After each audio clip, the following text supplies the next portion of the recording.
Hello दोस्तों, स्वागत है आपका हमारे ऑनलाइन प्लेटफॉर्म वीके.edu change the way of learning पर। दोस्तों, कहते हैं कि कोई भी लक्ष्य इंसान से बड़ा नहीं होता और हारा वही जो लड़ा नहीं होता। जी हाँ दोस्तों, एक बार फिर से एक नए मोटिवेशन, नए जोश और उत्साह के साथ में हम आपका स्वागत करते हैं।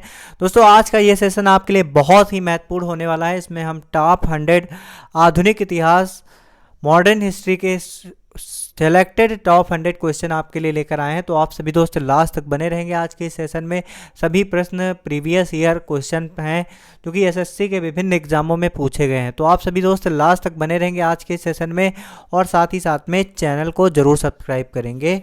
सभी दोस्त चैनल को जरूर सब्सक्राइब करेंगे। तो चलिए पहले प्रश्न की ओर हम लोग आगे बढ़ते हैं। आप लोग फटाफट से आज के सेशन को लाइक और शेयर जरूर करेंगे। दोस्तों, कहते हैं कि लक्ष्य हमेशा अर्जुन के बाण के जैसा होना चाहिए। लक्ष्य हमेशा अर्जुन के बाण के जैसा होना चाहिए और हौसला हमेशा सीमा पर खड़े जवान जैसा होना चाहिए। तो चलिए दोस्तों, आज का जो है हमारा सेशन स्टार्ट हो चुका है। फटाफट से सही आंसर जो है आप लोग कमेंट सेक्शन में छाप देंगे। जितने सारे दोस्त जुड़े हुए हैं लाइक और शेयर जरूर करेंगे। पहला प्रश्न है, भारत तक पहुंचने के समुद्री मार्ग की खोज किसके द्वारा की गई थी? कमेंट सेक्शन में छाप देंगे। ऑप्शन ए है पुर्तगालियों के द्वारा, ऑप्शन बी है अंग्रेजों के द्वारा, ऑप्शन सी है डचों के द्वारा, या फिर ऑप्शन डी है फ्रांसीसियों के द्वारा। तो दोस्तों, सीधे हम आपका टाइम बिना वेस्ट किए हुए, टाइम को महत्वता को समझते हुए हम आपको सीधे क्वेश्चन का आंसर बताने वाले हैं। तो सभी दोस्त लास्ट तक बने रहेंगे। सेशन में फर्स्ट टाइम जुड़े हैं तो सभी दोस्त एक बार सब्सक्राइब जरूर करेंगे, क्योंकि एसएससी जीडी से संबंधित महत्वपूर्ण सभी क्लासेस हमारे इस चैनल पर होने वाली हैं। प्रतिदिन शाम को 8 बजे जरूर जुड़ेंगे। तो भारत तक पहुंचने के समुद्री मार्ग की खोज किसके द्वारा की गई? तो दोस्तों, इसका एकदम करेक्ट आंसर है पुर्तगालियों के द्वारा की गई। ऑप्शन ए एकदम करेक्ट आंसर है। सभी दोस्त ध्यान रखेंगे। अगला जो प्रश्न है उसकी तरफ आगे बढ़ेंगे। जी हाँ, अगला प्रश्न क्या है, ध्यान से देखेंगे। डच कंपनी ने भारत में अपनी पहली फैक्ट्री कहाँ पर स्थापित की थी? ठीक है, तो डच कंपनी ने भारत में अपनी पहली फैक्ट्री कहाँ पर स्थापित की? बम्बई, पुलीकट, सूरत या फिर कानपुर? तो दोस्तों, इसका एकदम सही आंसर क्या होगा? डच कंपनी ने अपनी पहली भारत में पहली कंपनी कहाँ पर स्थापित की? तो दोस्तों, इसका एकदम करेक्ट आंसर है पुलीकट। ऑप्शन बी एकदम करेक्ट आंसर है। सभी दोस्त ध्यान रखेंगे। अगले प्रश्न की ओर आगे बढ़ेंगे। एक बार सभी दोस्त लाइक और शेयर जरूर करेंगे। प्लासी का युद्ध हुआ था? तो दोस्तों बताएंगे कमेंट सेक्शन में प्लासी का युद्ध कब हुआ था। जितने सारे दोस्त जुड़े हुए हैं एक बार सभी लोग बताएंगे प्लासी का युद्ध कब हुआ था। 1757, 1764, 1758 या फिर 1766? सही आंसर क्या होगा कमेंट सेक्शन में छाप देंगे। तो दोस्तों, प्लासी के युद्ध की बात की जा रही है। तो प्लासी का युद्ध कब हुआ था? दोस्तों, प्लासी का युद्ध कब हुआ था कमेंट सेक्शन में छाप देंगे। दोस्तों, प्लासी के युद्ध की बात की जाएगी तो 1757 ईस्वी में प्लासी का युद्ध हुआ था। सभी दोस्त ध्यान रखेंगे। अगला प्रश्न क्या है, ध्यान से देखेंगे। सही आंसर कमेंट सेक्शन में छाप देंगे। बक्सर का युद्ध कब हुआ था? कमेंट सेक्शन में छाप देंगे। बक्सर का युद्ध कब हुआ था? जितने सारे दोस्त जुड़े हुए हैं एक बार कमेंट सेक्शन में बताएंगे। 1757 में, 1764 में, 1758 में या फिर 1766 में? दोस्तों, बक्सर के युद्ध की अगर बात की जाएगी तो बक्सर का युद्ध 1764 ईस्वी में हुआ था। ऑप्शन बी एकदम करेक्ट आंसर है। अगला प्रश्न क्या है, ध्यान से देखेंगे। वास्को डिगामा भारत कब आया था? कमेंट सेक्शन में छाप देंगे। वास्को डिगामा भारत कब आया था? कमेंट सेक्शन में छाप देंगे सभी दोस्त। वास्को डिगामा भारत कब आया था? तो दोस्तों, वास्को डिगामा की अगर बात की जाएगी तो वास्को डिगामा भारत में 1498 ईस्वी में आया था। कब आया था? वास्को डिगामा 1498 ईस्वी में आया था। सभी दोस्त ध्यान रखेंगे। ऑप्शन ए एकदम करेक्ट आंसर है। और वास्को डिगामा एक दोस्तों पुर्तगाली यात्री था। सभी दोस्त ध्यान रखेंगे, एक पुर्तगाली व्यक्ति था जिसका नाम था वास्को डिगामा। और जो भारत कब पहुंचा था दोस्तों? तो दोस्तों, भारत समुद्री मार्ग के जरिए ये आया था। सभी दोस्त ध्यान रखेंगे, समुद्री मार्ग के मदद से दोस्तों यह भारत पहुंचा था। सभी दोस्त ध्यान रखेंगे। नाम क्या है? Vasco da Gama. Vasco da Gama.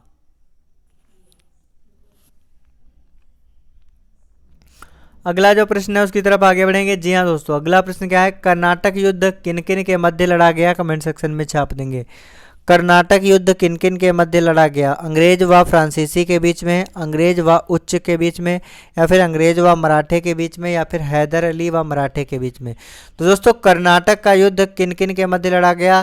तो दोस्तों कर्नाटक के युद्ध की बात की जाएगी तो यह अंग्रेज एवं फ्रांसीसी के बीच में हुआ था। अंग्रेज व फ्रांसीसी के बीच में कर्नाटक युद्ध हुआ था, सभी दोस्त ध्यान रखेंगे। अगर बात की जाएगी कर्नाटक का युद्ध दोस्तों, तो कर्नाटक का युद्ध कब हुआ था? तो दोस्तों कर्नाटक का युद्ध की अगर बात की जाएगी तो कर्नाटक का युद्ध 1746 में हुआ था। कब हुआ था? 1746 में हुआ था, सभी दोस्त ध्यान रखेंगे। 1746 और 1746 में क्या हुआ था दोस्तों?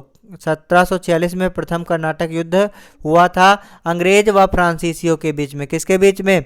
अंग्रेज व फ्रांसीसियों के बीच में हुआ था।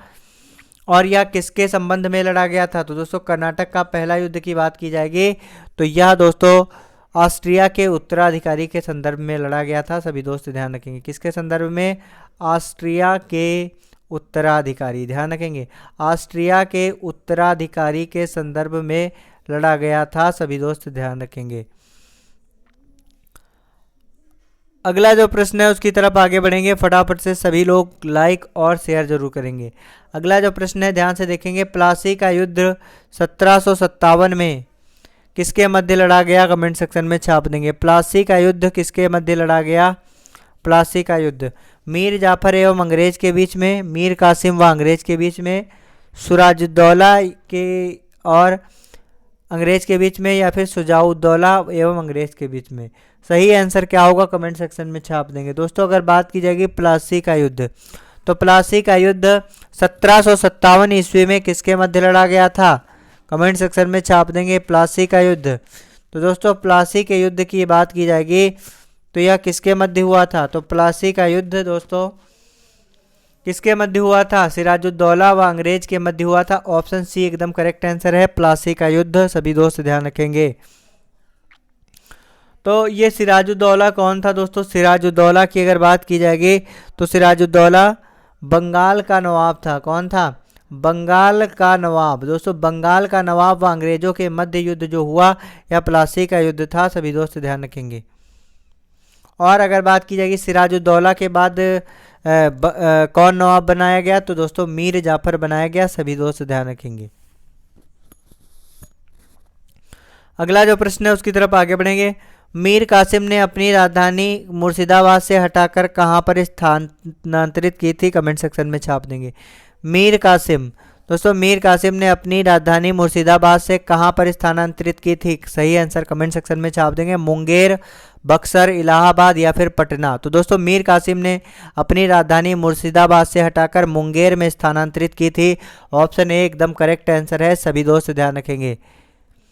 और इन्होंने अपनी राजधानी किस लिए स्थानांतरित की थी? दोस्तों अंग्रेजों ने बंगाल में दस्तक का दुरुपयोग प्रारंभ किया था, जिसके कारण दोस्तों मीर कासिम ने अपनी राजधानी मुर्शिदाबाद के स्थान पर मुंगेर स्थानांतरित करनी पड़ी थी। अगला जो प्रश्न है उसकी तरफ आगे बढ़ेंगे, सभी दोस्त सही आंसर जो है कमेंट सेक्शन में छापते रहेंगे। अगला प्रश्न है, बहुत ही इंपॉर्टेंट क्वेश्चन है, बंगाल में स्थायी बंदोबस्त। ध्यान से देखेंगे, बंगाल में स्थायी बंदोबस्त किसने लागू किया है? Lord Wellesley, Lord Dalhousie, Lord Cornwallis या फिर लॉर्ड रिपन।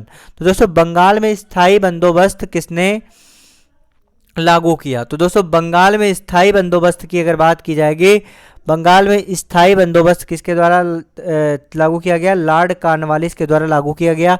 ऑप्शन सी एकदम करेक्ट आंसर है, सभी दोस्त ध्यान रखेंगे। जितने सारे दोस्त जुड़े हैं एक बार लाइक और शेयर जरूर करेंगे। तो दोस्तों अगर बात की जाएगी स्थायी बंदोबस्त, दोस्तों स्थायी बंदोबस्त इसे इस्तमरारी के नाम से या फिर जानते हैं, किस नाम से जानते हैं? इस्तमरारी, इस्तमरारी के नाम से भी इसे जानते हैं, सभी दोस्त ध्यान रखेंगे। इस्तमरारी, तो इस्तमरारी ये आपका क्या है? तो दोस्तों ये आपका एक तरीके का स्थायी बंदोबस्त का दूसरा नाम है। स्थायी बंदोबस्त लॉर्ड कॉर्नवालिस ने इसकी दोस्तों लागू किया था। और अगर आपसे पूछा जाता है इसकी शुरुआत कब हुई थी, तो दोस्तों स्थायी बंदोबस्त की शुरुआत 1793 ईस्वी में हुई थी। ध्यान रखें 1793 ईस्वी में हुई थी। और यह भारत के कुल कितने क्षेत्र पर लगाई गई थी, कमेंट सेक्शन में छाप देंगे। तो भारत के दोस्तों 19% भूभाग पे स्थायी बंदोबस्त लगाया गया था। कितने, भारत के 19% भूभाग पर क्या लगा था, स्थायी बंदोबस्त। और जमींदारों को कुल राजस्व का 10/11 भाग राज्य को तथा 1/11 भाग स्वयं को रखना पड़ता था। तो दोस्तों राज्य को कितना देना पड़ता था इसके अंतर्गत, तो दोस्तों राज्य को 10/11 भाग राज्य को देना पड़ता था और खुद कितना रखना पड़ता था दोस्तों, खुद 1/11 रखना पड़ता था। सभी दोस्त ध्यान रखेंगे। अगला जो प्रश्न है उसकी तरफ आगे बढ़ेंगे। तो आशा करते हैं आप सभी को हर एक क्वेश्चन आपको समझ में आ रहा है, हर एक क्वेश्चन का एकदम सटीक आंसर हम आपको देने वाले हैं और उसके साथ में दोस्तों बहुत कुछ बताने वाले हैं जो कि आपके एग्जाम के लिए अति महत्वपूर्ण होने वाला है। तो आप सभी दोस्त आज के सेशन को लाइक और शेयर जरूर करेंगे, क्योंकि लाइक और शेयर से हमें मोटिवेशन मिलता है, जिससे और अच्छे तरीके से और अच्छे क्वेश्चन सेलेक्ट करके हम आपके लिए बेस्ट तरीके से आप तक ला सकें और आपके एग्जाम में उसके माध्यम से आप सभी लोग बेस्ट स्कोर कर सके। तो चलिए अगले प्रश्न की ओर आगे बढ़ेंगे जो कि अति महत्वपूर्ण है। जी हाँ दोस्तों, अगला प्रश्न है बंगाल का प्रथम गवर्नर जनरल कौन था, कमेंट सेक्शन में छाप देंगे। बंगाल का प्रथम गवर्नर जनरल कौन था, कमेंट सेक्शन में छाप देंगे। जितने सारे दोस्त जुड़े हुए हैं, बंगाल का प्रथम गवर्नर जनरल पूछा जा रहा है तो कमेंट सेक्शन में छाप देंगे।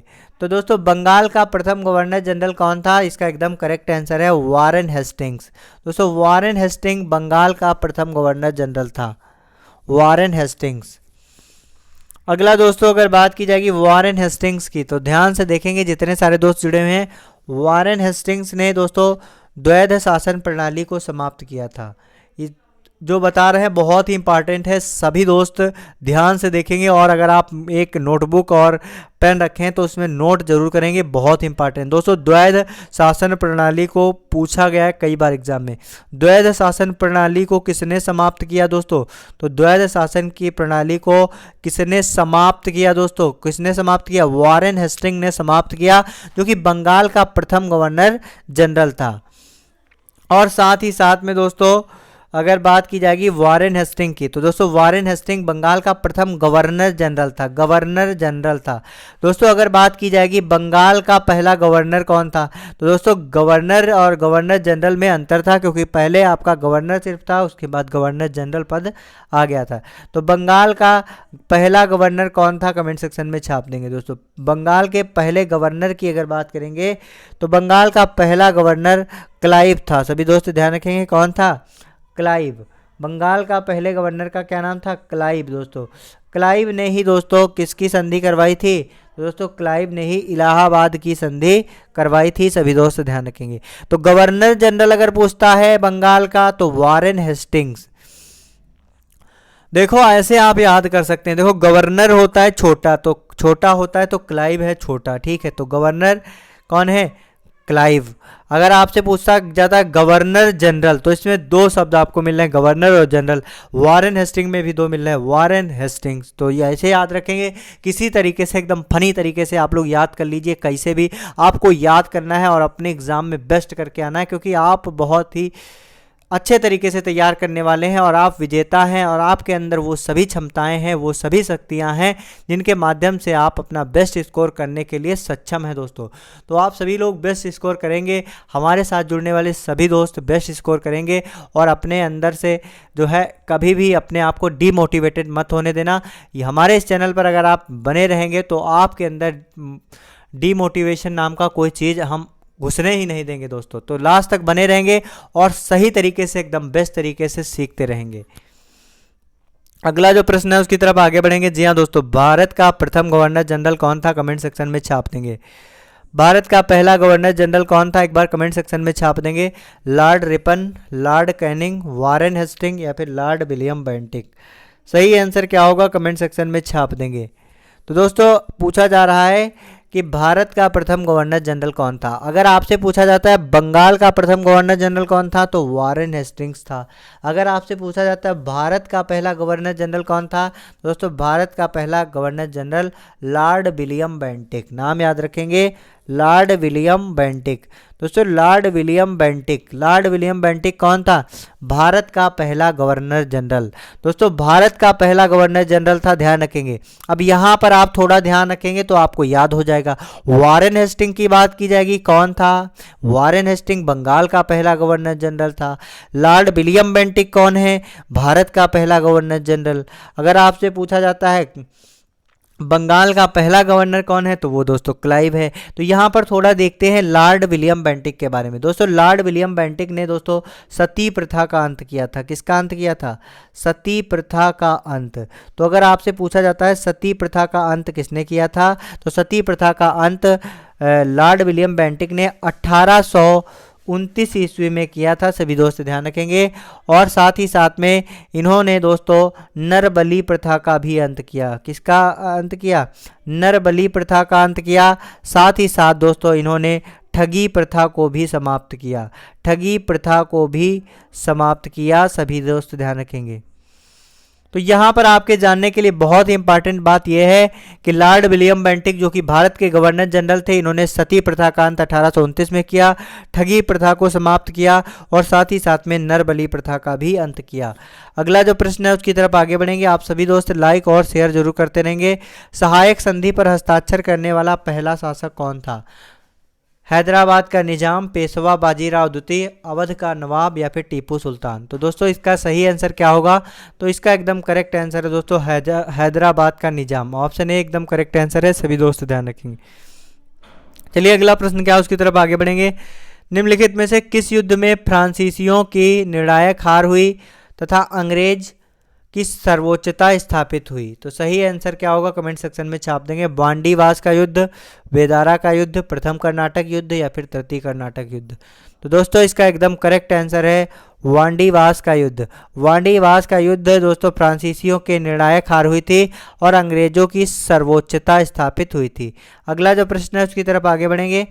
सती प्रथा का अंत तथा ठगी प्रथा को समाप्त करने का श्रेय किसे जाता? अभी बिल्कुल अभी हमने आपको बताया है। अगर आपको जो भी आपको क्वेश्चन बताया जा रहा है सभी एकदम बहुत ही महत्वपूर्ण है और सभी प्रीवियस ईयर क्वेश्चन है। एनालिसिस को भी दोस्तों ध्यान से देखेंगे, बिल्कुल भी मिस नहीं करने वाले हैं। तो दोस्तों अब आप लोग बताएंगे सती प्रथा का अंत तथा ठगी प्रथा को समाप्त किसने किया?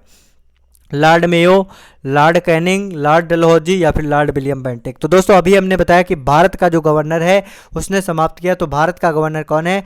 Lord William Bentinck. दोस्तों लॉर्ड विलियम बेंटिक ने सती प्रथा तथा ठगी प्रथा को समाप्त किया। दोस्तों ठगी प्रथा को इन्होंने कब समाप्त किया था? 1830 में। सती प्रथा को 1829 और ठगी प्रथा को 1830 ईस्वी में समाप्त किया था। सभी दोस्त ध्यान रखेंगे। चलिए अगले प्रश्न क्या है उसकी तरफ आगे बढ़ेंगे। राज्यालय हड़प नीति गोद निषेध सिद्धांत किसके द्वारा लागू किया गया है? कमेंट सेक्शन में छाप देंगे। तो ध्यान से देखेंगे राज्यालय हड़प नीति और गोद निषेध सिद्धांत किसके द्वारा लागू किया गया है? कमेंट सेक्शन में छाप देंगे। सभी दोस्त जितने सारे लोग जुड़े हुए एक बार लाइक और शेयर जरूर करेंगे। लॉर्ड मेयो, ऑप्शन बी है लॉर्ड लिटन, ऑप्शन सी है लॉर्ड डलहौजी, ऑप्शन डी है लॉर्ड कैनिंग। तो दोस्तों इसका एकदम करेक्ट आंसर है लॉर्ड डलहौजी। लॉर्ड डलहौजी के द्वारा हड़प नीति तथा गोद निषेध सिद्धांत जो है इसे लागू किया गया था। कौन है? लॉर्ड डलहौजी। नाम याद रखेंगे दोस्तों, लॉर्ड डलहौजी। और साथ ही साथ में लॉर्ड डलहौजी की बात की जाएगी तो सभी दोस्त ध्यान रखेंगे तार की शुरुआत किसने की थी? अगर आपसे पूछा जाता है तार की शुरुआत किसके द्वारा की गई है, तो दोस्तों तार की शुरुआत लॉर्ड डलहौजी के द्वारा की गई है। और साथ ही साथ में दोस्तों डाक टिकटों का प्रचलन भी किसके समय में हुआ था? तो दोस्तों डाक टिकटों का प्रचलन। तो दोस्तों डाक टिकटों के प्रचलन की अगर बात की जाएगी, डाक टिकटों के प्रचलन की बात की जाएगी तो ये लॉर्ड डलहौजी के समय में लागू किया गया था। अगला जो प्रश्न है उसकी तरफ आगे बढ़ेंगे। हड़प नीति राज्यालय सिद्धांत के द्वारा सर्वप्रथम किस राज्य को ब्रिटिश साम्राज्य में मिलाया गया? सतारा, नागपुर, झांसी या फिर मैसूर। तो दोस्तों इसका एकदम करेक्ट आंसर है सतारा। ऑप्शन ए एकदम करेक्ट आंसर है। सभी दोस्त ध्यान रखेंगे, फटाफट से लाइक और शेयर करते रहेंगे।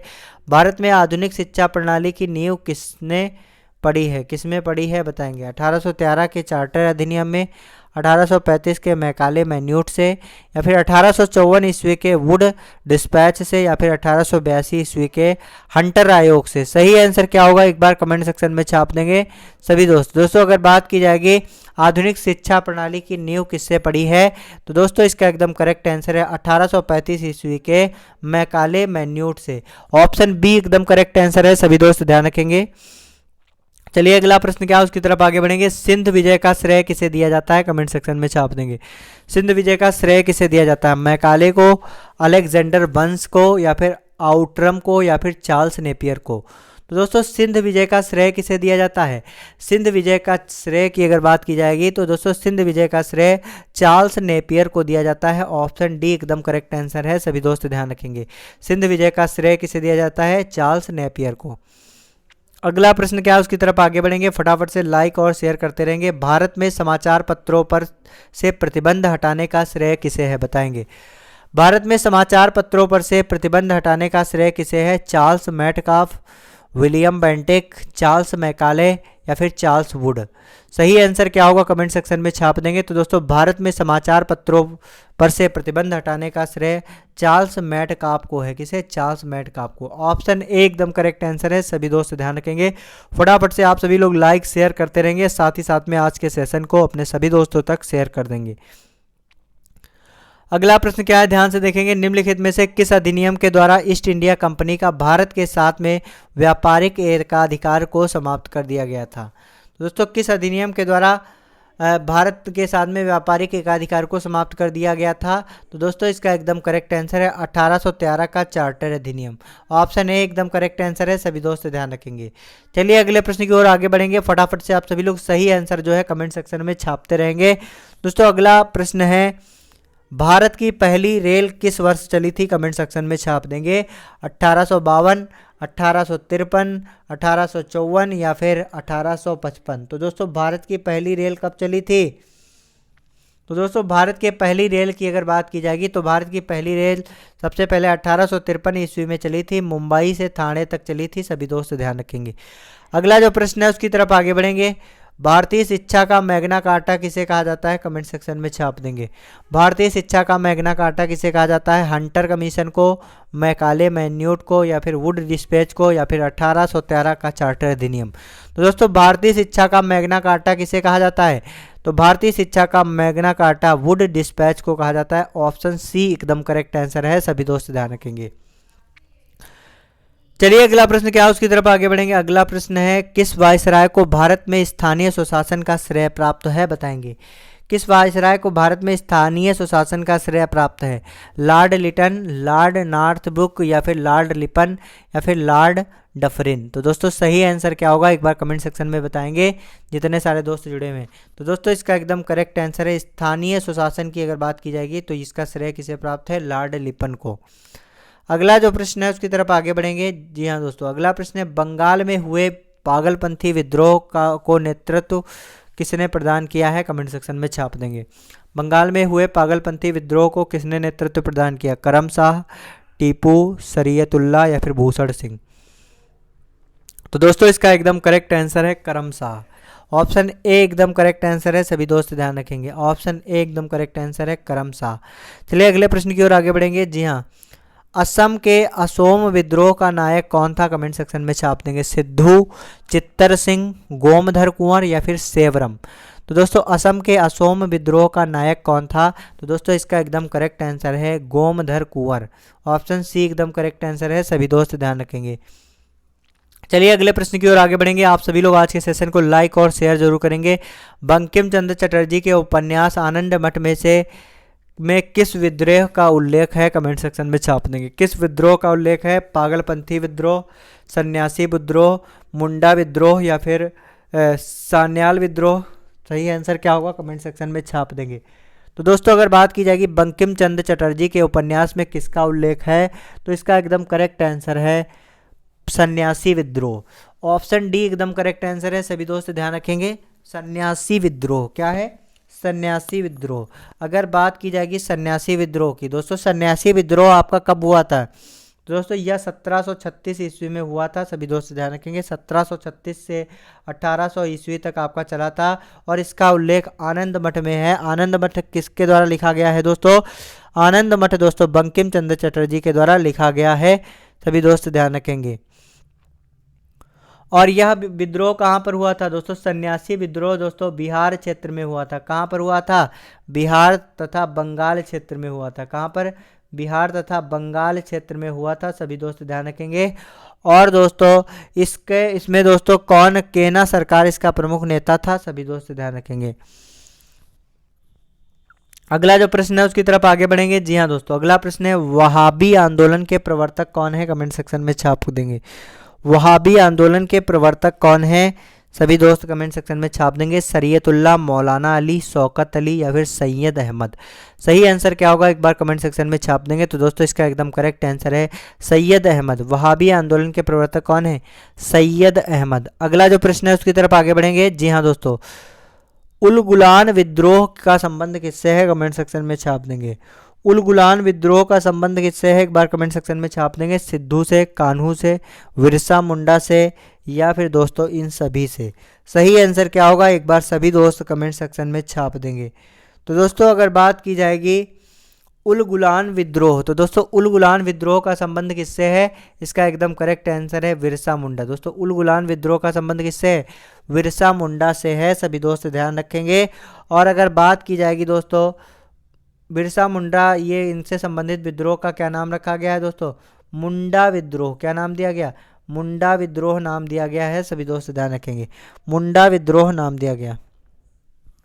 अगला जो प्रश्न है उसकी तरफ आगे बढ़ेंगे।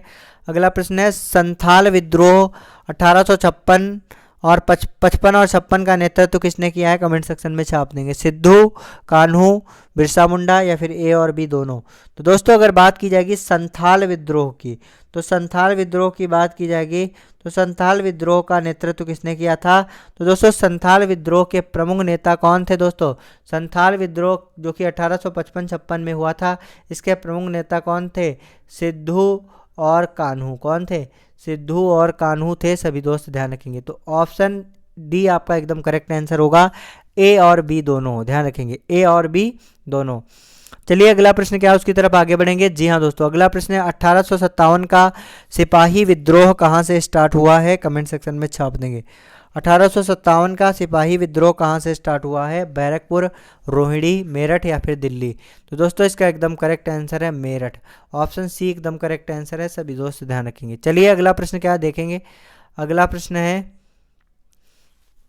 1857 ईस्वी में विद्रोह के समय भारत का गवर्नर जनरल कौन था? कमेंट सेक्शन में छाप देंगे। 1857 के विद्रोह के समय भारत का गवर्नर जनरल कौन था? Lord Dalhousie, Lord Canning, Lord Ripon या फिर लॉर्ड डफरिन। सही आंसर क्या होगा एक बार कमेंट सेक्शन में छाप देंगे। तो दोस्तों इसका एकदम करेक्ट आंसर है लॉर्ड कैनिंग। 1857 के समय में दोस्तों लॉर्ड कैनिंग क्या था? गवर्नर जनरल था। अगला जो प्रश्न है उसकी तरफ बढ़ेंगे। अगला प्रश्न है 1857 के विद्रोह का तात्कालिक कारण क्या था? कमेंट सेक्शन में छाप देंगे। सैनिक को विदेश भेजना, सैनिकों के लिए कान में कुंडल पहनने तथा माथे पर चंदन लगाने पर रोक, या फिर सैनिकों के अतिरिक्त भत्ता ना दिया जाना, या फिर सैनिकों द्वारा चर्बी युक्त कारतूस का प्रयोग करना। तो सही आंसर क्या होगा कमेंट सेक्शन में छाप देंगे। तो दोस्तों इसका एकदम करेक्ट आंसर है सैनिकों द्वारा चर्बी युक्त कारतूस का प्रयोग करना। दोस्तों 1857 के तात्कालिक विद्रोह का कारण क्या है? सैनिकों द्वारा चर्बी युक्त कारतूसों का प्रयोग करना, यही उसका तात्कालिक कारण था, सभी दोस्त ध्यान रखेंगे। अगला जो प्रश्न है उसकी तरफ आगे बढ़ेंगे। 1857 में विद्रोह का नेतृत्व किसने किया था? अमर सिंह ने, कुंवर सिंह ने, धर्मवीर सिंह ने या फिर मंगल पांडे ने। तो दोस्तों 1857 के विद्रोह का नेतृत्व किसने किया था? तो सभी दोस्त ध्यान रखेंगे 1857 के विद्रोह का नेतृत्व की अगर बात की जाएगी तो विद्रोह का नेतृत्व कुंवर सिंह ने किया था। किसने किया था? कुंवर सिंह ने किया था।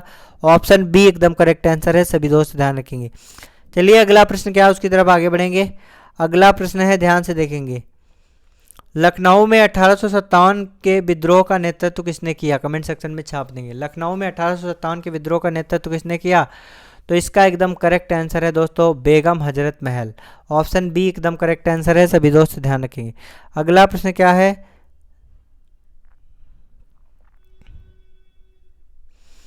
अगला प्रश्न है दोस्तों, 1857 के विद्रोह के समय सैनिकों ने किसे भारत का सम्राट घोषित किया था? कमेंट सेक्शन में छाप देंगे। तो दोस्तों 1857 के विद्रोह के समय भारत का सम्राट किसे घोषित किया गया? तो बहादुर शाह द्वितीय को घोषित किया गया। ऑप्शन ए एकदम करेक्ट आंसर है, सभी दोस्त ध्यान रखेंगे।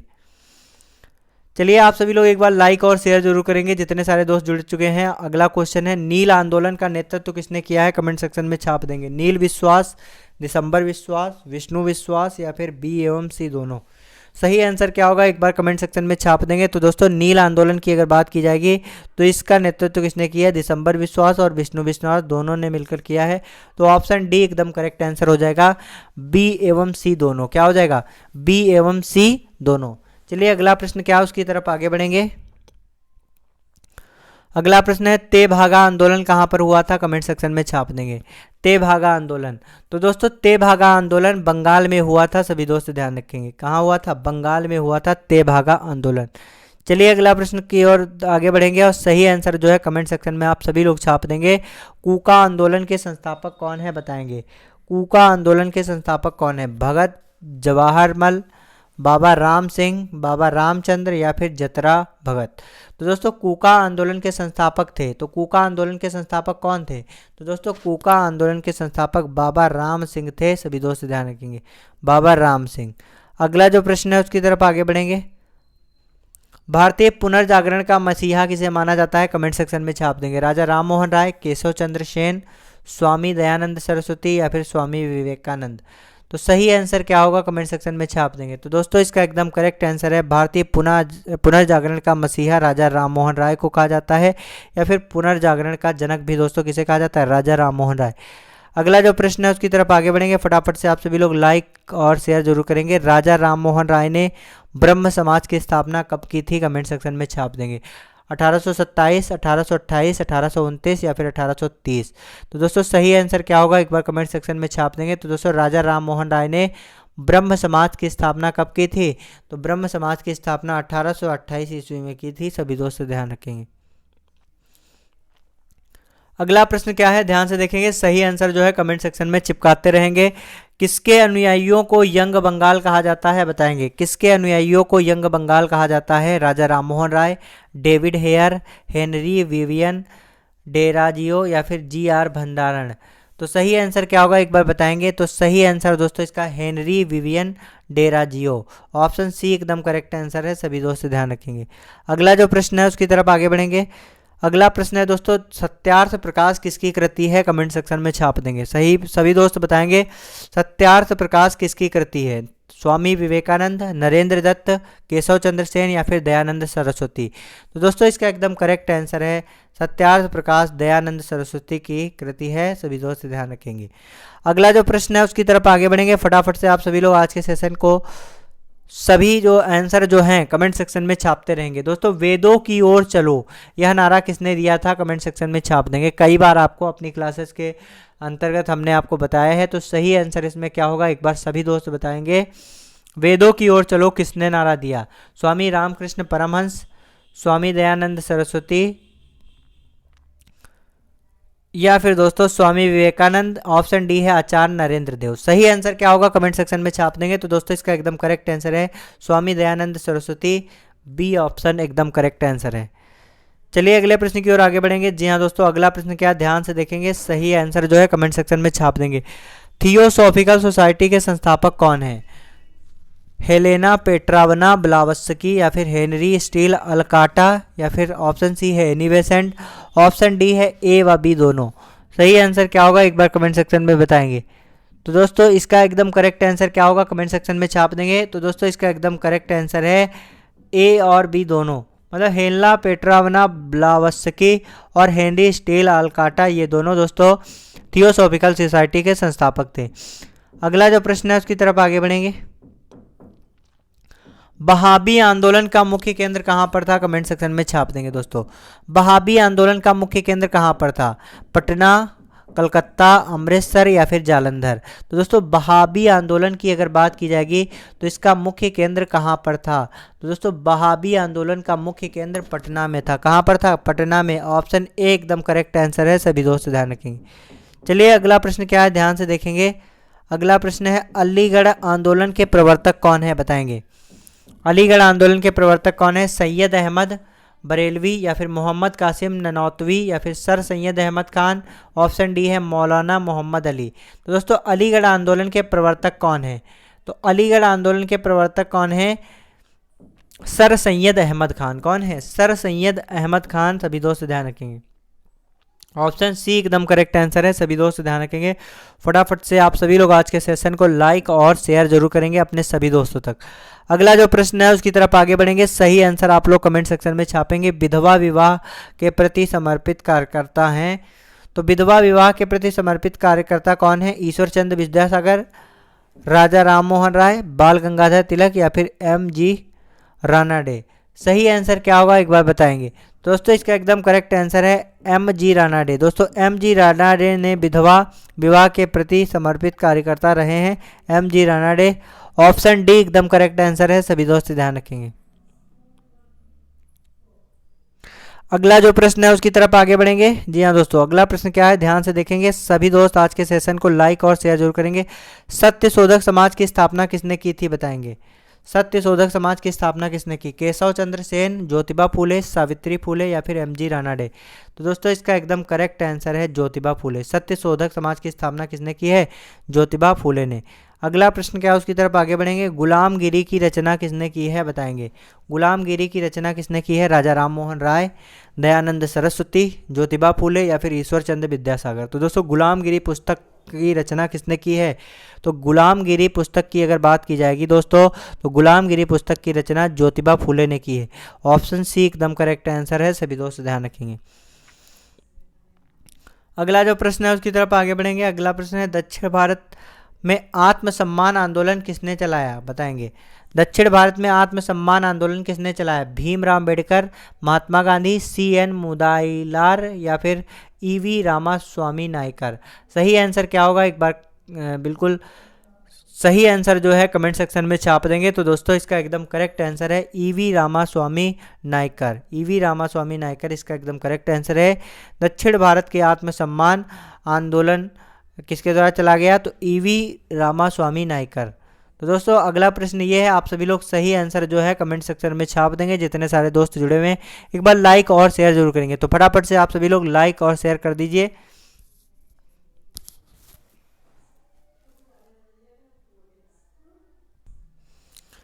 एक बार सभी दोस्त बताएंगे अहमदिया आंदोलन के प्रवर्तक थे कौन थे? कमेंट सेक्शन में छाप देंगे। आपके सामने ऑप्शंस है। सही आंसर जो है एकदम गोली की तरह आंसर आना चाहिए। सभी दोस्त एक बार बताएंगे अहमदिया आंदोलन के प्रवर्तक कौन है? तो दोस्तों अहमदिया आंदोलन के प्रवर्तक की अगर बात की जाएगी तो मिर्जा रसूल अहमद है। ऑप्शन डी एकदम करेक्ट आंसर है। सभी दोस्त ध्यान रखेंगे। ऑप्शन यहाँ पर दोस्तों थोड़ा ध्यान रखेंगे, इसमें आपका अहमदिया आंदोलन की अगर बात की जाएगी तो दोस्तों अहमदिया आंदोलन की अगर बात की जाएगी तो ध्यान से यहाँ पर थोड़ा सा देखेंगे। अहमदिया आंदोलन के प्रवर्तक की अगर बात की जाएगी तो दोस्तों अहमदिया आंदोलन के प्रवर्तक कौन है? मिर्जा गुलाम अहमद है। सभी दोस्त ध्यान रखेंगे। मिर्जा गुलाम अहमद है। ऑप्शन बी इसमें एकदम करेक्ट आंसर होगा। सभी दोस्त ध्यान रखेंगे। चलिए अगला प्रश्न क्या है ध्यान से देखेंगे। निम्नलिखित में से कौन सा युग्म सुमेलित नहीं है और सुमेलित नहीं है बताना है दोस्तों। तो कौन सा युग्म सुमेलित नहीं है? East India association 1866, India association 1876, India league 1872 या फिर पूना सार्वजनिक सभा 1870। सही आंसर क्या होगा कमेंट सेक्शन में छाप देंगे। तो दोस्तों इसमें कौन सा सही सुमेलित नहीं है? तो इसमें से कौन सा सही नहीं सुमेलित है? तो दोस्तों इसका एकदम करेक्ट आंसर है इंडिया लीग 1872। ये आपका सही सुमेलित नहीं, बाकी ये आपके सही है। सभी दोस्त ध्यान रखेंगे तीनों। ईस्ट इंडिया एसोसिएशन 1866 ईस्वी में इसकी स्थापना हुई, इंडिया एसोसिएशन की 1876 में और पूना सार्वजनिक सभा की 1870 ईस्वी में। चलिए अगला प्रश्न क्या है बताएंगे कमेंट सेक्शन में। भारतीय राष्ट्रीय कांग्रेस की स्थापना कब की गई? कमेंट सेक्शन में छाप देंगे जितने सारे दोस्त जुड़े हुए हैं। भारतीय राष्ट्रीय कांग्रेस की स्थापना कब की गई? तो दोस्तों भारतीय राष्ट्रीय कांग्रेस की स्थापना 1885 में हुई थी। सभी दोस्त ध्यान रखेंगे कब हुई थी? 1885 ईस्वी में भारतीय राष्ट्रीय कांग्रेस की स्थापना हुई थी। सभी दोस्त ध्यान रखेंगे 1885 ईस्वी में। तो दोस्तों 1885 ईस्वी में भारतीय राष्ट्रीय कांग्रेस की स्थापना किसने की थी? तो A.O. ह्यूम ने की थी। किसने की थी? A.O. ह्यूम ने दोस्तों इसकी स्थापना की थी, सभी दोस्त ध्यान रखेंगे। A.O. ह्यूम के द्वारा स्थापना की गई। दोस्तों इसके पहले इसका नाम क्या था? Indian national union. दोस्तों भारतीय राष्ट्रीय कांग्रेस का पहले नाम क्या था? तो दोस्तों पहले नाम क्या था ये भी जानना जरूरी है। तो इसका नाम था दोस्तों इंडियन नेशनल यूनियन। क्या नाम था? इंडियन नेशनल यूनियन नाम था दोस्तों। और यह बाद में बदलकर दोस्तों क्या हो गया? भारतीय राष्ट्रीय कांग्रेस। और दोस्तों इसी संस्था का नाम इंडियन नेशन कांग्रेस भी पड़ा था। पहले इसका नाम इंडियन नेशनल यूनियन पड़ा, फिर दोस्तों इस संस्था का नाम दोस्तों इंडियन नेशनल कांग्रेस कर दिया गया, सभी दोस्त ध्यान रखेंगे। और कांग्रेस का पहला अधिवेशन 1885 में कहाँ पर हुआ था? दोस्तों 1885 में बम्बई में हुआ था, सभी दोस्त ध्यान रखेंगे। और पहले अधिवेशन की अध्यक्षता किसने की थी? अगर आपसे पूछा जाता पहला अधिवेशन कब हुआ था दोस्तों, तो पहला अधिवेशन कब हुआ था? पहला अधिवेशन 1885 में दोस्तों मुंबई में हुआ था, सभी दोस्त ध्यान रखेंगे। और इसकी अध्यक्षता किसने की थी? इसकी पहले अधिवेशन की अध्यक्षता किसने की थी? WC बनर्जी। नाम याद रखेंगे, WC बनर्जी, व्योमेश चंद्र बनर्जी ने की थी, सभी दोस्त ध्यान रखेंगे। अगला जो प्रश्न है उसकी तरफ आगे बढ़ेंगे। अगला प्रश्न क्या है, ध्यान से देखेंगे। भारतीय राष्ट्रीय कांग्रेस के प्रथम अध्यक्ष कौन बने? तो दोस्तों अभी मैंने आपको इसका आंसर बताया। तो दोस्तों भारतीय राष्ट्रीय कांग्रेस के प्रथम अध्यक्ष व्योमेश चंद्र बनर्जी बने। दोस्तों इन्होंने मुंबई के अधिवेशन की अध्यक्षता की थी। किसकी अध्यक्षता की थी? मुंबई अधिवेशन की अध्यक्षता की थी। और कब की थी दोस्तों? 1885 में की थी। कब की थी? 1885 में की थी। अगला जो प्रश्न है उसकी तरफ आगे बढ़ेंगे। भारतीय राष्ट्रीय कांग्रेस की स्थापना कहाँ पर हुई थी? कमेंट सेक्शन में छाप देंगे। तो दोस्तों भारतीय राष्ट्रीय कांग्रेस की स्थापना कहाँ पर हुई थी? एक बार कमेंट सेक्शन में छाप देंगे जितने सारे दोस्त जुड़े हुए हैं। बम्बई, पूना, नागपुर या फिर सतारा। तो दोस्तों भारतीय राष्ट्रीय कांग्रेस की अगर बात की जाएगी तो भारतीय राष्ट्रीय कांग्रेस की स्थापना मुंबई में हुई थी, बम्बई में। ऑप्शन ए एकदम करेक्ट आंसर होगा, सभी दोस्त ध्यान रखेंगे। अगला प्रश्न है, राष्ट्रवाद की भावना के प्रचार के लिए गणपति एवं शिवाजी उत्सव किसने प्रारंभ किया था? तो दोस्तों राष्ट्रवाद की भावना एवं प्रचार के लिए गणपति एवं शिवाजी उत्सव किसके द्वारा प्रारंभ किया गया? दोस्तों इसका एकदम करेक्ट आंसर है बाल गंगाधर तिलक। ऑप्शन बी एकदम करेक्ट आंसर है, सभी दोस्त ध्यान रखेंगे। चलिए अगला प्रश्न क्या है एक बार बताएंगे। निम्न में से लाल बाल पाल का संबंध किससे नहीं है? किसका संबंध लाल बाल पाल से नहीं है? तो दोस्तों ध्यान से देखेंगे और आपको सही आंसर मिल जाएगा।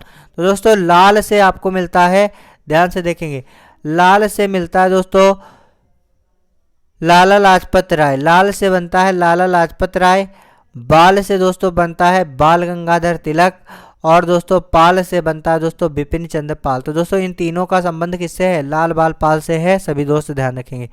दोस्तों चौथा ऑप्शन भी विपिन चंद्र पाल है। तो दोस्तों यहाँ पर कुछ और हो सकता है, यहाँ पर दोस्तों कुछ और हो सकता है। तो दोस्तों यही आपका सही आंसर होगा, लेकिन लाल बाल पाल याद रखेंगे, लाला लाजपत राय, विपिन चंद्र पाल और बाल गंगाधर तिलक, ये नाम याद रखेंगे जो कि बहुत ही इंपॉर्टेंट है, कई बार आपके एग्जाम में पूछा गया। किस वायसराय ने बंगाल का विभाजन कराया था? कमेंट सेक्शन में छाप देंगे। किस वायसराय ने बंगाल का विभाजन कराया? तो दोस्तों इसका एकदम करेक्ट आंसर है लॉर्ड कर्जन। लॉर्ड कर्जन ने दोस्तों बंगाल का विभाजन कराया था, सभी दोस्त ध्यान रखेंगे। किसने किया था? लॉर्ड कर्जन ने दोस्तों बंगाल का विभाजन कराया था, सभी दोस्त ध्यान रखेंगे। और कब बंगाल का विभाजन कराया था दोस्तों? तो 1905 में दोस्तों, 1905 में बंगाल विभाजन हुआ था, सभी दोस्त ध्यान रखेंगे। 1905 में कब हुआ था? 20 जुलाई 1905 को इसकी घोषणा की गई थी। कब की गई थी? 20 जुलाई 1905 को लॉर्ड कर्जन ने बंगाल का विभाजन कर दिया था। और दोस्तों बंगाल के विभाजन के विरोध में दोस्तों कौन सा आंदोलन? स्वदेशी आंदोलन चलाया गया था, सभी दोस्त ध्यान रखेंगे। अगला जो प्रश्न है उसकी तरफ आगे बढ़ेंगे। जी हाँ दोस्तों, अगला प्रश्न है, बंगाल विभाजन की घोषणा किस दिन प्रभावी रूप से हुई थी? तो दोस्तों इसका सही आंसर हमने अभी आपको बता दिया है। तो सही आंसर क्या होगा एक बार कमेंट सेक्शन में छाप देंगे। तो दोस्तों बंगाल विभाजन के जो अगर पूछा जाए प्रभावी कब हो गया था, तो 20 जुलाई 1905 को दोस्तों इसकी घोषणा की गई थी, और 16 अक्टूबर 1905 को यह प्रभावी हो गया था। 20 जुलाई 1905 को दोस्तों क्या हुआ था? 20 जुलाई 1905 को इसकी घोषणा हुई थी। अगर आपसे पूछा जाता है प्रभावी कब हो गया था, तो दोस्तों इसका एकदम करेक्ट आंसर है 16 अक्टूबर 1905। 16 अक्टूबर 1905। अगला जो प्रश्न है उसकी तरफ आगे बढ़ेंगे। स्वदेशी एवं बहिष्कार आंदोलन का संबंध किससे है? स्वदेशी एवं बहिष्कार आंदोलन का संबंध किससे है? तो इसका एकदम करेक्ट आंसर है दोस्तों बंगाल विभाजन से है, बंगाल विभाजन से। जिसके बाद दोस्तों महात्मा गांधी ने कौन सा आंदोलन चलाया था? स्वदेशी आंदोलन चलाया था। सभी दोस्त ध्यान रखेंगे स्वदेशी आंदोलन। और स्वदेशी आंदोलन के दौरान ही दोस्तों रविन्द्रनाथ टैगोर ने बांग्लादेश का राष्ट्रीय गीत लिखा था। सभी दोस्त ध्यान रखेंगे। अगला जो प्रश्न है उसकी तरफ आगे बढ़ेंगे। जी हाँ दोस्तों, अगला प्रश्न क्या है ध्यान से देखेंगे। मित्र मेला संस्थान के संस्थापक कौन है बताएंगे? मित्र मेला संस्थान के संस्थापक कौन है? इसका एकदम करेक्ट आंसर है वी.डी. सावरकर। अगला जो प्रश्न है उसकी तरफ आगे बढ़ेंगे। सही आंसर जो है कमेंट सेक्शन से देख के सही आंसर कमेंट सेक्शन में छाप देंगे। अभिनव भारती नामक क्रांतिकारी संगठन की स्थापना किसने की है? एक बार फिर से बताएंगे, अभिनव भारती नामक क्रांतिकारी संगठन की स्थापना किसने की है? तो दोस्तों अगर बात की जाएगी अभिनव भारती नामक क्रांतिकारी संगठन की स्थापना किसने की, तो इसका एकदम करेक्ट आंसर है बी.डी. सावरकर। ऑप्शन सी एकदम करेक्ट आंसर है। सभी दोस्त ध्यान रखेंगे। अगला प्रश्न है, ध्यान से देखेंगे। किस क्रांतिकारी ने मुजफ्फरपुर में जज किंग्सफोर्ड पर बम फेंकने के आरोप में फांसी दी गई है? सही आंसर क्या होगा एक बार कमेंट सेक्शन में छाप देंगे। तो किस क्रांतिकारी ने मुजफ्फरपुर के जज किंग्सफोर्ड पर बम फेंकने के आरोप में फांसी दी गई है? सही आंसर क्या होगा कमेंट सेक्शन में छाप देंगे। तो किसे फांसी दी गई थी? तो इसका एकदम करेक्ट आंसर है दोस्तों खुदीराम बोस। ऑप्शन बी एकदम करेक्ट आंसर है। सभी दोस्त ध्यान रखेंगे। चलिए अगला प्रश्न क्या है उसकी तरफ आगे बढ़ेंगे। जी हाँ दोस्तों, दादा भाई नौरोजी ने कांग्रेस के किस अधिवेशन में सर्वप्रथम स्वराज की मांग की थी? कमेंट सेक्शन में छाप देंगे। तो दोस्तों दादा भाई नौरोजी ने कांग्रेस के किस अधिवेशन में स्वराज की मांग की थी? कमेंट सेक्शन में छाप देंगे। बम्बई अधिवेशन 1905, कलकत्ता अधिवेशन 1906, पूना अधिवेशन 1906 या फिर मद्रास अधिवेशन 1905। तो दोस्तों दादा भाई नौरोजी ने पहली बार पूर्ण स्वराज की मांग कब की थी दोस्तों? जब बंगाल का विभाजन हुआ था दोस्तों। 1905 में बंगाल का विभाजन हुआ था और 1906 में दोस्तों कलकत्ता अधिवेशन में दादा भाई नौरोजी ने पूर्ण स्वराज की मांग की थी। सभी दोस्त ध्यान रखेंगे। दादा भाई नौरोजी जिसे दोस्तों वयोवृद्ध के नाम से जाना जाता है। अगला जो प्रश्न है उसकी तरफ आगे बढ़ेंगे। कांग्रेस का प्रथम विभाजन किस अधिवेशन में हुआ था? कमेंट सेक्शन में छाप देंगे। तो दोस्तों कांग्रेस का प्रथम विभाजन, दोस्तों कांग्रेस जो है, कांग्रेस पहले दोस्तों ये इस दो भागों में विभाजित हो गया। क्या हो गया? कांग्रेस जो है दो भागों में विभाजित हो गया था। एक आपका हो गया था कौन सा दल? एक आपका हो गया था गरम दल और दूसरा आपका क्या हो गया था? एक तो आपका हो गया गरम दल और दूसरा आपका क्या हो गया? दूसरा आपका हो गया नरम दल। कांग्रेस का विभाजन हो गया आपस में दोस्तों, क्या हो गया? विभाजन हो गया। तो किस अधिवेशन में हुआ था दोस्तों? सूरत अधिवेशन में हुआ था। ऑप्शन सी एकदम करेक्ट आंसर है। सभी दोस्त ध्यान रखेंगे। कांग्रेस के गरम दल और नरम दल का विभाजन कब हुआ था दोस्तों? सूरत अधिवेशन 1907 इसका एकदम करेक्ट आंसर है। सभी दोस्त ध्यान रखेंगे। अगला जो प्रश्न है उसका आंसर बताएंगे। मुस्लिम लीग की स्थापना कब की गई थी? तो दोस्तों मुस्लिम लीग की अगर बात की जाएगी तो मुस्लिम लीग की स्थापना कब की गई थी? एक बार कमेंट सेक्शन में छाप देंगे। तो दोस्तों मुस्लिम लीग की स्थापना कब की गई थी? दोस्तों मुस्लिम लीग की स्थापना 1906 में की गई थी। सभी दोस्त ध्यान रखेंगे। 1906 में। ऑप्शन सी एकदम करेक्ट आंसर है। सभी दोस्त ध्यान रखेंगे। अगला प्रश्न है, विदेश में सर्वप्रथम भारतीय ध्वज फहराने का श्रेय किसे है? दोस्तों विदेश में सर्वप्रथम भारतीय ध्वज फहराने का श्रेय किसे है? तो इसका एकदम करेक्ट आंसर है दोस्तों madam Bhikaji Cama. Option A एकदम करेक्ट आंसर है। सभी दोस्त ध्यान रखेंगे। चलिए अगला प्रश्न क्या उसकी तरफ आगे बढ़ेंगे। किस अधिनियम के द्वारा पृथक निर्वाचन प्रणाली की व्यवस्था की गई? दोस्तों पृथक निर्वाचन प्रणाली की व्यवस्था किस अधिवेशन के द्वारा की गई? किस प्रणाली के द्वारा की गई? तो दोस्तों इसका एकदम करेक्ट आंसर है 1909 के भारतीय परिषद अधिनियम के द्वारा। 1909 के ईस्वी के भारतीय परिषद अधिनियम के द्वारा। अगला प्रश्न क्या है उसकी तरफ आगे बढ़ेंगे। अगला प्रश्न है, दिल्ली दरबार के समय भारत के वायसराय थे। दोस्तों दिल्ली दरबार के समय भारत के वायसराय कौन थे? कमेंट सेक्शन में छाप देंगे। तो दोस्तों दिल्ली दरबार के समय भारत के वायसराय लॉर्ड हार्डिंग थे। ऑप्शन डी आपका एकदम करेक्ट आंसर है। सभी दोस्त ध्यान रखेंगे। कौन थे? Lord Hardinge. अगला जो प्रश्न है उसकी तरफ आगे बढ़ेंगे। जी हाँ दोस्तों, सभी प्रश्न आपके बहुत ही इंपॉर्टेंट है। कई बार आपके एग्जाम्स में पूछे जा चुके हैं विभिन्न एग्जाम में, और ये सारे क्वेश्चन जो है एसएससी के किसी ना किसी एग्जाम में जरूर पूछे गए हैं। सभी प्रीवियस ईयर और सिलेक्टेड क्वेश्चन है। किस वायसराय पर राजधानी दिल्ली में प्रवेश करते समय रास बिहारी बोस ने बम फेंका था? तो किस वायसराय पर रास बिहारी बोस ने बम फेंका था? कमेंट सेक्शन में छाप देंगे। तो दोस्तों इसका एकदम करेक्ट आंसर है लॉर्ड हार्डिंग। लॉर्ड हार्डिंग इसका एकदम करेक्ट आंसर है, सभी दोस्त ध्यान रखेंगे। तो फटाफट से आप सभी लोग आज के सेशन को लाइक और शेयर जरूर करेंगे। अगला जो प्रश्न है उसकी तरफ आगे बढ़ेंगे। अगला प्रश्न है, स्थायी बंदोबस्त भारत में किन भागों में लागू हुआ था? कमेंट सेक्शन में छाप देंगे। तो दोस्तों स्थायी बंदोबस्त की अगर बात की जाएगी तो यह भारत के सभी भागों में लागू किया गया था, बंगाल, बिहार और मद्रास। तो ये सभी इसका एकदम करेक्ट आंसर हो जाएगा। ऑप्शन डी एकदम करेक्ट आंसर है, सभी दोस्त ध्यान रखेंगे। कौन सा है आपका? स्थायी बंदोबस्त। स्थायी बंदोबस्त के बारे में इससे पहले हम आपको बता चुके हैं। अगला जो प्रश्न है उसकी तरफ आगे बढ़ेंगे। भारत में रैयतवाड़ी बंदोबस्त की शुरुआत सर्वप्रथम कहाँ की गई? तो दोस्तों रैयतवाड़ी की अगर बात की जाएगी तो रैयतवाड़ी की शुरुआत कहाँ की गई? तमिलनाडु में। ऑप्शन ए एकदम करेक्ट आंसर है, सभी दोस्त ध्यान रखेंगे। अगला जो प्रश्न है उसकी तरफ आगे बढ़ेंगे। निम्नलिखित में से कौन सा सुमेलित नहीं है? मोपला विद्रोह केरल, तेभागा आंदोलन बंगाल, या फिर संथाल विद्रोह भागलपुर, या फिर चुआर विद्रोह मध्य प्रदेश। तो दोस्तों इसका एकदम करेक्ट आंसर है चुआर विद्रोह मध्य प्रदेश। ऑप्शन डी एकदम करेक्ट आंसर है, सभी दोस्त ध्यान रखेंगे। चलिए अगला प्रश्न क्या है उसकी तरफ आगे बढ़ेंगे। जी हाँ दोस्तों, अगला प्रश्न है, निम्नलिखित में से किसने सूक्ष्मदर्शी संस्था कहाँ है? बताएंगे। निम्न में से बताएंगे कांग्रेस की सूक्ष्मदर्शी संस्था कहाँ पर है? कमेंट सेक्शन में छाप देंगे। यहाँ पर दोस्तों ध्यान रखेंगे क्या है? कांग्रेस की। दोस्तों कांग्रेस की सूक्ष्मदर्शी संस्थान कहाँ था? बताएंगे कहाँ था दोस्तों? तो यहाँ पर दोस्तों आपके ऑप्शन है दोस्तों करजन,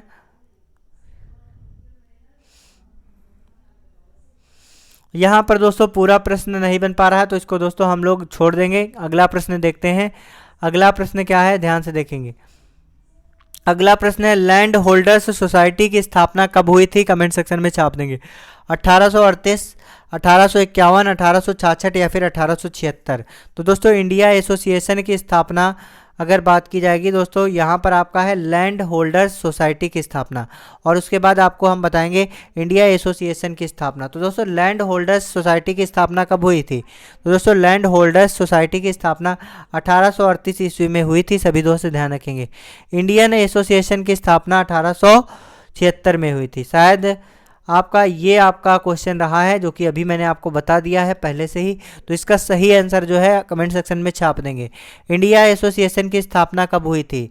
1851 में, 1866 में, 1876 में या फिर 1886 में। तो दोस्तों इंडिया एसोसिएशन की स्थापना कब हुई? तो इसका एकदम करेक्ट आंसर है 1876 में। ऑप्शन सी एकदम करेक्ट आंसर है, सभी दोस्त ध्यान रखेंगे। इंडिया एसोसिएशन की स्थापना कब हुई? 1876 में। चलिए अगला प्रश्न क्या है उसकी तरफ आगे बढ़ेंगे। अगला प्रश्न है, बंगाल के विभाजन में विरोधी आंदोलन का प्रारंभ किस तिथि से हुआ था? तो दोस्तों बंगाल विभाजन विरोधी आंदोलन का प्रारंभ किस तिथि से हुआ था? तो दोस्तों विरोधी आंदोलन का प्रारंभ जो है 7 अगस्त 1905 से हुआ था। ऑप्शन बी एकदम करेक्ट आंसर है, सभी दोस्त ध्यान रखेंगे। अगला जो प्रश्न है उसकी तरफ आगे बढ़ेंगे। जी हाँ दोस्तों, बंगाल विभाजन के विरोध में निम्न में से कब शोक दिवस मनाया गया था? कमेंट सेक्शन में छाप देंगे। तो दोस्तों बंगाल विभाजन के विरोध में दोस्तों 16 अक्टूबर 1905 को शोक मनाया गया था, सभी दोस्त ध्यान रखेंगे। 16 अक्टूबर 1905 में शोक मनाया गया था। ऑप्शन ए एकदम करेक्ट आंसर है, सभी दोस्त ध्यान रखेंगे। चलिए अगला प्रश्न है उसकी तरफ आगे बढ़ेंगे। संजीवनी नामक पत्र की रचना किसने की थी? संजीवनी नामक पत्र की रचना किसने की थी? कृष्ण कुमार मित्र ने, तिलक ने, लाला लाजपत राय ने या फिर महात्मा गांधी ने? तो दोस्तों संजीवनी नामक पत्र की रचना कृष्ण कुमार मित्र ने की थी। ऑप्शन ए एकदम करेक्ट आंसर है, सभी दोस्त ध्यान रखेंगे। अगला दोस्तों प्रश्न क्या है उसकी तरफ आगे बढ़ेंगे। जी हाँ दोस्तों, सही आंसर जो है कमेंट सेक्शन में छाप देंगे। पहली बार स्वराज की मांग किसने की थी? कमेंट सेक्शन में छाप देंगे। पहली बार स्वराज की मांग किसने की थी? तो दोस्तों पहली बार स्वराज की मांग दादा भाई नौरोजी ने की थी। किसने की थी? दादा भाई नौरोजी ने कलकत्ता अधिवेशन में की थी। कब की थी? 1906 में। कब की थी?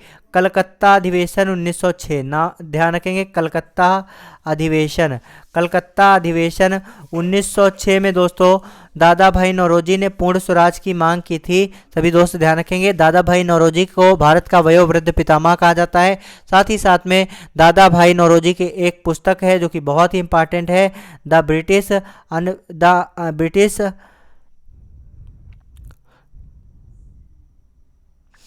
इनकी पुस्तक का नाम है the poverty of un British rule in India. पुस्तक का नाम याद रखेंगे, कई बार आपसे पूछा गया, the poverty of un British rule in India, un British rule in India. दोस्तों इनकी पुस्तक का नाम है, सभी दोस्त ध्यान रखेंगे। दादा भाई नौरोजी ने दोस्तों कांग्रेस के 3 अधिवेशन की अध्यक्षता की थी। अगला जो प्रश्न है उसकी तरफ आगे बढ़ेंगे। कांग्रेस के 1906 में कलकत्ता अधिवेशन की अध्यक्षता किसने की? अभी मैंने दोस्तों आपको सारा का सारा एकदम सूफड़ा साफ करके दिया है। तो दोस्तों 1906 के कलकत्ता अधिवेशन की अध्यक्षता किसने की है? दादा भाई नौरोजी ने। ऑप्शन सी एकदम करेक्ट आंसर है, सभी दोस्त ध्यान रखेंगे। चलिए अगला प्रश्न क्या है उसकी तरफ आगे बढ़ेंगे। आप सभी दोस्त फटाफट से आज के सेशन को लाइक और शेयर करते रहेंगे। दोस्तों निम्नलिखित में से किसके नेतृत्व में 1906 ईस्वी में मुस्लिम लीग की स्थापना हुई है? तो दोस्तों 1906 ईस्वी में मुस्लिम लीग की स्थापना किसके दोस्तों नेतृत्व में हुई है? सलीमुल्लाह खान, आगा खान, या फिर ए और बी दोनों, या फिर उपरोक्त में से कोई नहीं। तो दोस्तों इसका एकदम करेक्ट आंसर क्या होगा, एक बार कमेंट सेक्शन में छाप देंगे। तो दोस्तों इसका एकदम करेक्ट आंसर है ए और बी दोनों। मुस्लिम लीग की स्थापना ए और बी दोनों, मतलब सलीमुल्लाह खां और आगा खां दोनों के नेतृत्व से 1906 में दोस्तों मुस्लिम लीग की स्थापना हुई थी। अगला जो प्रश्न है उसकी तरफ आगे बढ़ेंगे। भारतीय राष्ट्रीय कांग्रेस की स्थापना किसने की थी? तो ये भी आपको हम बता चुके हैं, लेकिन एक बार फिर से बता रहे हैं दोस्तों। भारतीय राष्ट्रीय कांग्रेस की स्थापना अगर पूछा जाएगा तो एलन ऑक्टेवियन ह्यूम, जिन्हें हम दोस्तों ए.ओ. ह्यूम के नाम से जानते हैं, और इन्होंने दोस्तों 1885 ईस्वी में भारतीय राष्ट्रीय कांग्रेस की स्थापना की थी। अगर आपसे पूछा जाता है कांग्रेस के प्रथम अधिवेशन की अध्यक्षता किसने की, तो अगर आपसे प्रथम अधिवेशन कहता है दोस्तों, तो प्रथम अधिवेशन की अध्यक्षता व्योमेश चंद्र बनर्जी के द्वारा की गई थी। अगला जो प्रश्न है उसकी तरफ आगे बढ़ेंगे। कांग्रेस के 1916 में लखनऊ अधिवेशन में कौन सा मुख्य दूरगामी परिणाम वाला निर्णय लिया गया था? कमेंट सेक्शन में छाप देंगे। तो दोस्तों कांग्रेस, ध्यान से देखेंगे, कांग्रेस के 1916 के लखनऊ अधिवेशन में कौन सा मुख्य दूरगामी परिणाम वाला निर्णय लिया गया था? तो दोस्तों इसमें निर्णय लिया गया था मुस्लिम लीग की पृथक निर्वाचन क्षेत्र की मांग स्वीकार की गई थी। अगला जो प्रश्न है उसकी तरफ आगे बढ़ेंगे। अगला प्रश्न है, भारत में सबसे पहले होम रूल लीग की स्थापना किसने की थी? दोस्तों भारत में सबसे पहले होम रूल लीग की स्थापना किसने की थी? दोस्तों भारत में सबसे पहले होम रूल लीग की स्थापना बाल गंगाधर तिलक ने की थी। दोस्तों सभी दोस्त ध्यान रखेंगे, और इसमें दोस्तों होम रूल लीग आंदोलन की स्थापना बाद में दोस्तों एनी बेसेंट के द्वारा भी किया गया। अगला जो प्रश्न है उसकी तरफ आगे बढ़ेंगे। अगला प्रश्न है दोस्तों, निम्नलिखित में से कौन होम रूल लीग आंदोलन से जुड़ा हुआ नहीं था? C.R. दास, रामास्वामी अय्यर, वीपी वाडिया, या फिर BG तिलक। सही आंसर क्या होगा कमेंट सेक्शन में छाप देंगे। निम्नलिखित में से कौन होम रूल लीग आंदोलन से जुड़ा हुआ नहीं था?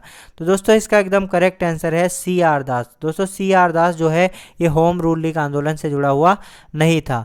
चलिए अगले प्रश्न की ओर आगे बढ़ेंगे। फटाफट से आप सभी लोग लाइक और शेयर करते रहेंगे। खेड़ा सत्याग्रह में गांधी के प्रमुख सहयोगी कौन थे? कमेंट सेक्शन में छाप देंगे।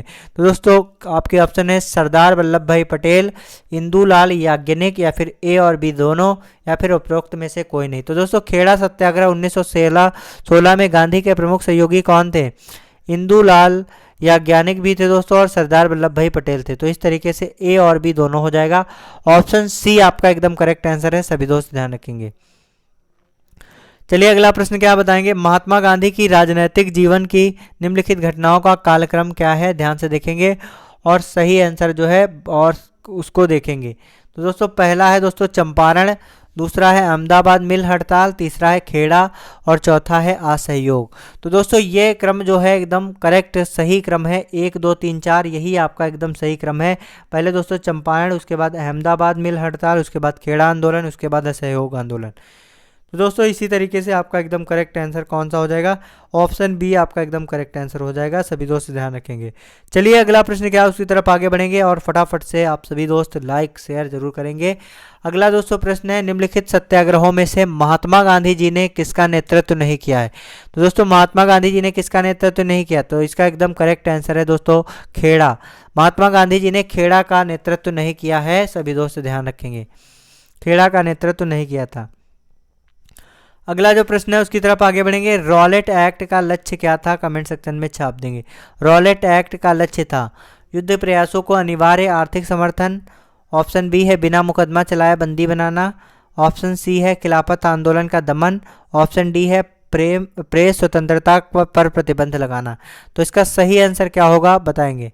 तो दोस्तों रॉलेट एक्ट का लक्ष्य क्या था? दोस्तों रॉलेट एक्ट का लक्ष्य था बिना मुकदमा चलाए बंदी बनाना और मुकदमों की सुनवाई संक्षिप्त प्रक्रिया द्वारा। ऑप्शन बी एकदम करेक्ट आंसर है, सभी दोस्त ध्यान रखेंगे। चलिए अगला प्रश्न क्या है उसकी तरफ आगे बढ़ेंगे। अगला प्रश्न है दोस्तों 1919 ईस्वी में अखिल भारतीय खिलाफत सम्मेलन का अध्यक्ष किसे चुना गया? महात्मा गांधी, मौलाना मोहम्मद अली जिन्ना, मौलाना शौकत अली या फिर मोतीलाल नेहरू। तो दोस्तों अगर आपसे पूछा जाता है भारतीय खिलाफत सम्मेलन के अध्यक्ष किसे चुना गया, तो इसका एकदम करेक्ट आंसर है महात्मा गांधी। ऑप्शन ए एकदम करेक्ट आंसर है, सभी दोस्त ध्यान रखेंगे। चलिए अगला प्रश्न क्या है उसकी तरफ आगे बढ़ेंगे। फटाफट से आप सभी लोग लाइक और शेयर जरूर करेंगे। निम्नलिखित में से किसने खिलाफत आंदोलन को प्रारंभ किया? कमेंट सेक्शन में छाप देंगे। नीचे दिए कोटों का सही चयन करें। तो दोस्तों किसके द्वारा जो है खिलाफत आंदोलन जो है इसका प्रारंभ किया गया? तो दोस्तों खिलाफत आंदोलन किसके द्वारा प्रारंभ किया? शकील अली और मोहम्मद अली। तो पहला ए और बी, दोस्तों ए और बी दोनों सही हैं। तो और ये आपका इनसे कोई रिलेटेड नहीं, तो ए व बी दोनों इस तरीके से ध्यान रखेंगे। अगला जो प्रश्न है उसकी तरफ आगे बढ़ेंगे। 1920 में किसकी अध्यक्षता में हुए कलकत्ता अधिवेशन में असहयोग आंदोलन का प्रस्ताव पारित किया गया? तो दोस्तों किसकी अध्यक्षता में असहयोग आंदोलन के जो प्रस्ताव है पारित किया गया? महात्मा गांधी। ऑप्शन बी है लाला लाजपत राय, ऑप्शन सी है मोहम्मद अली, ऑप्शन डी है शौकत अली।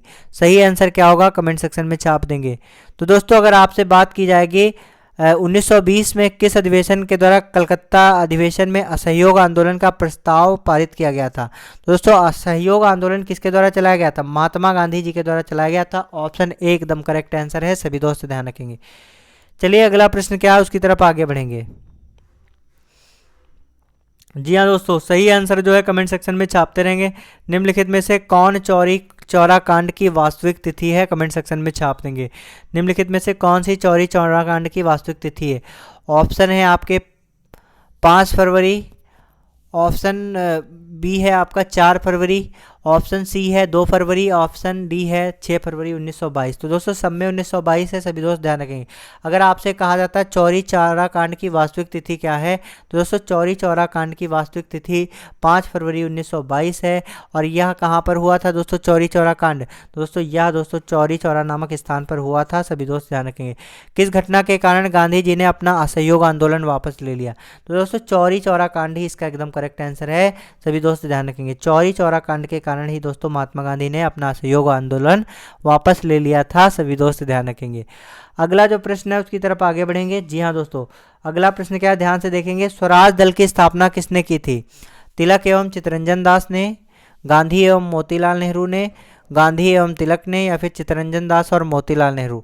तो दोस्तों इसका एकदम करेक्ट आंसर क्या होगा कमेंट सेक्शन में छाप देंगे। तो दोस्तों स्वराज दल की स्थापना किसके द्वारा की गई? स्वराज दल की स्थापना दोस्तों चित्तरंजन दास एवं मोतीलाल नेहरू के द्वारा की गई। ऑप्शन डी आपका एकदम करेक्ट आंसर है, सभी दोस्त ध्यान रखेंगे। चलिए अगले प्रश्न की ओर आगे बढ़ेंगे। जी हाँ दोस्तों आज का सेशन को अपने सभी दोस्तों तक शेयर जरूर करेंगे। निम्नलिखित में से किस एक ने भारतीय राष्ट्रीय कांग्रेस के उस अधिवेशन की अध्यक्षता की थी जिसमें पूर्ण स्वराज का प्रस्ताव पारित किया गया था? सही आंसर क्या होगा कमेंट सेक्शन में छाप देंगे। तो दोस्तों किस एक भारतीय राष्ट्रीय कांग्रेस ने उस अधिवेशन की अध्यक्षता की थी जिसमें पूर्ण स्वराज का प्रस्ताव पारित किया गया था? दादा भाई नौरोजी, जवाहरलाल नेहरू, लाला लाजपत राय या फिर सुरेंद्र नाथ बनर्जी। तो इसका एकदम करेक्ट आंसर है दोस्तों जवाहरलाल नेहरू। ऑप्शन बी एकदम करेक्ट आंसर है, सभी दोस्त ध्यान रखेंगे। चलिए अगला प्रश्न क्या है उसकी तरफ आगे बढ़ेंगे। गांधी जी ने दांडी मार्च के संदर्भ में निम्नलिखित में से कौन सा कथन असत्य है ये बताना है। यह साबरमती आश्रम से दांडी ग्राम तक मार्च था, तो दोस्तों ये आपका गलत है। अगला देखेंगे ठीक इसी तरीके से दोस्तों। अगला क्या है? अगला है नमक कर का विरोध करना इसका विशेष प्रयोजन था, या फिर समुद्र के किनारे पहुंचकर गांधी जी ने नमक बनाया था, या फिर यह पूरी तरह से पैदल मार्च था। तो दोस्तों इसका एकदम सही आंसर क्या होगा दोस्तों कमेंट सेक्शन में छाप देंगे। तो दोस्तों इसका सही आंसर क्या होगा कमेंट सेक्शन में छाप देंगे जितने सारे दोस्त जुड़े हुए हैं। तो दोस्तों इसका एकदम करेक्ट आंसर क्या होगा, सही आंसर क्या होगा एक बार सभी दोस्त छाप देंगे। तो इसका सही आंसर है यह पूरी तरह से पैदल मार्च था। ऑप्शन डी आपका एकदम करेक्ट आंसर है। चलिए अगले प्रश्न की ओर आगे बढ़ेंगे। जी हाँ, गांधी इरविन समझौते पर हस्ताक्षर हुए। तो दोस्तों गांधी और इरविन समझौते पर कब हस्ताक्षर हुए, कमेंट सेक्शन में छाप देंगे। 1931 ईस्वी में, 1935 ईस्वी में, 1942 ईस्वी में या फिर 1919 ईस्वी में। तो दोस्तों गांधी इरविन समझौते पर हस्ताक्षर कब हुए, गांधी इरविन समझौते पर हस्ताक्षर कब हुए, कमेंट सेक्शन में छाप देंगे जितने सारे दोस्त जुड़े हुए। तो गांधी इरविन समझौते पर हस्ताक्षर 1931 ईस्वी में हुए। ऑप्शन ए एकदम करेक्ट आंसर है, सभी दोस्त ध्यान रखेंगे। चलिए अगला प्रश्न क्या है उसकी तरफ आगे बढ़ेंगे। निम्नलिखित में से किसने इंडियन रिपब्लिक आर्मी का गठन किया था, निम्नलिखित में से किसने इंडियन रिपब्लिक आर्मी का गठन किया था। तो दोस्तों इंडियन रिपब्लिक आर्मी का गठन किसने किया था, कमेंट सेक्शन में छाप देंगे। सूर्यसेन, भगत सिंह, चंद्रशेखर या फिर बटुकेश्वर दत्त। तो दोस्तों इसका एकदम करेक्ट आंसर है सूर्यसेन। ऑप्शन ए आपका एकदम करेक्ट आंसर है, सभी दोस्त ध्यान रखेंगे। ऑप्शन ए आपका एकदम करेक्ट आंसर है। चलिए दोस्तों आज का सेशन हमारा बस यही तक था। आप सभी दोस्त लास्ट तक बने रहे उसके लिए बहुत बहुत धन्यवाद। आप सभी दोस्त प्रतिदिन शाम को 8 बजे लाइव क्लास से जरूर जुड़ेंगे और बेस्ट तरीके से अपने एसएससी जीडी एग्जाम की तैयारी करेंगे। आप सभी दोस्त लास्ट तक बने रहे उसके लिए तहे दिल से धन्यवाद। लास्ट में दोस्तों वही कहना चाहते हैं जो कि हर रोज़ कहते हैं दोस्तों, जब टूटने लगे हौसले तो ये याद रखना कि जब टूटने लगे हौसले तो ये याद रखना कि बिना मेहनत के हासिल तक तो ताज नहीं होते, ढूंढ ही लेते हैं अंधेरों में मंजिल अपनी, क्योंकि जुगनू कभी रोशनी के मोहताज नहीं होते। थैंक यू सो मच दोस्तों।